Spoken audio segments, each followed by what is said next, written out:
എൻ്റെ ലൈഫിൽ തന്നെ ആദ്യമായിട്ടാട്ടോ ഞാൻ ബ്രൗണി ഉണ്ടാക്കാൻ പോകുന്നത്.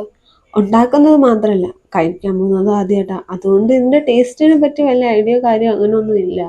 അത്യാവശ്യം ഫേമസ് ആയിട്ടുള്ള ഒരു ഷെഫിൻ്റെ വീഡിയോ ഇൻസ്പിറേഷൻ ആക്കി തന്നെയാണ് കേട്ടോ ഞാനിത് ഉണ്ടാക്കുന്നത്. അതിന് വേണ്ടിയിട്ട് ഞാൻ 300 ഗ്രാം ഡാർക്ക് കോമ്പൗണ്ടും 150 ഗ്രാം അൺസാൾട്ടഡ് ബട്ടറുമാണ് എടുത്തത്. ഡബിൾ ബോയിൽ ചെയ്തിട്ടാണ് ഞാൻ അത് മെൽറ്റാക്കി എടുത്തത്. അതിനുശേഷം 1 കപ്പ് മൈദയും 1/2 കപ്പ് കൊക്കോ പൗഡറുമായിട്ട് അരിച്ചെടുക്കുന്നുണ്ട്. ഞാൻ 2-3 തവണ അരിച്ചായിരുന്നു കേട്ടോ.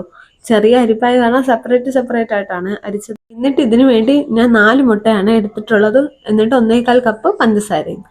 1/4 കപ്പ് പഞ്ചസാരയിലേക്ക് ഓരോ മുട്ട വീതമാണ് ഞാൻ പൊട്ടിച്ചൊഴിച്ച് ബീറ്റ് ചെയ്തെടുത്തത്.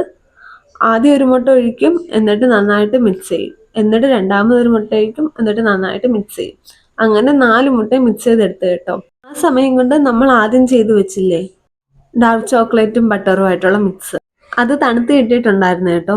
അതും കൂടെ ഞാൻ ഇതിനകത്തോട്ട് മിക്സ് ചെയ്യുന്നുണ്ട്. കുറച്ച് വീതം ഒഴിച്ചാണ് ഞാൻ മിക്സ് ചെയ്തത്. എന്നിട്ട് ഞാൻ അതിനകത്തോട്ട് ഒരടപ്പ വാനില എസൻസും കൂടെ ആയിരുന്നു ഒഴിച്ചു കൊടുത്തത്. അത് മുട്ട ബീറ്റ് ചെയ്യുന്ന സമയത്ത് ഒഴിക്കുന്നതാണ് ഇഷ്ടമെങ്കിൽ അങ്ങനെയും ചെയ്യാം. ഞാൻ പക്ഷെ ആ മിക്സും കൂടി ഇട്ടതിന് ശേഷമാണ് ഒഴിച്ചു കൊടുത്തത്. എന്നിട്ട് നന്നായിട്ട് മിക്സ് ചെയ്യണം കേട്ടോ. എന്നിട്ട് ആദ്യം തന്നെ അരിച്ചു വെച്ച ആ 2 പൊടി ഉണ്ടല്ലോ, അതിലേക്ക് കുറച്ച് ഉപ്പും കൂടെ ഇട്ട് കൊടുത്ത് നന്നായിട്ട് മിക്സ് ചെയ്തെടുത്ത് കേട്ടോ. എന്നിട്ട് അതും 3-4 സ്റ്റെപ്പായിട്ടാണ് ഞാൻ ഇട്ട് കൊടുത്ത് നന്നായിട്ട് മിക്സ് ചെയ്തെടുത്തിട്ടുള്ളത്. മിക്സ് ചെയ്യാൻ ഏറ്റവും ബെറ്റർ വിസ്കർ തന്നെയാണ് കേട്ടോ. ഞങ്ങളുടെ വീട്ടിൽ ഒരെണ്ണം ഉണ്ടായിരുന്നു, സമയമായപ്പോൾ തിരക്കിയപ്പോൾ അതിനെ കാണാനില്ല. അങ്ങനെ കിട്ടിയ കരണ്ടി കൊണ്ട് അഡ്ജസ്റ്റ് ചെയ്യുവാണ് ചെയ്തത്. നിങ്ങളുടെ കയ്യിൽ വിസ്കർ ഉണ്ടെങ്കിൽ അത് തന്നെയാണ് കേട്ടോ ഏറ്റവും നല്ലത്. എന്നിട്ട് ഈ കൺസിസ്റ്റൻസിയിലാണ് കേട്ടോ ഞങ്ങൾക്ക് കിട്ടിയത്. പിന്നെ പാൻ അത്യാവശ്യം വീതിയുള്ള സ്ക്വയർ ഷേപ്പിലെ പാനാണ് ഏറ്റവും നല്ലത്. പക്ഷെ ഞങ്ങളുടെ ആ പാനും ഇല്ലായിരുന്നു, അതുകൊണ്ടാണ് കേട്ടോ ഇതിനകത്തോട്ട് ഇട്ടത്. ഇത് കുറച്ച് ഹൈറ്റ് ആയതുകൊണ്ട് തന്നെ ഞങ്ങൾക്ക് വേവാനും കുറച്ച് ടൈം എടുത്തിട്ടുണ്ടായിരുന്നു കേട്ടോ. ഈ അണ്ടിപ്പരിപ്പ് ഇടുന്ന ചുമ്മാ ഒരു ഡെക്കറേഷന് വേണ്ടിയിട്ടാണ്.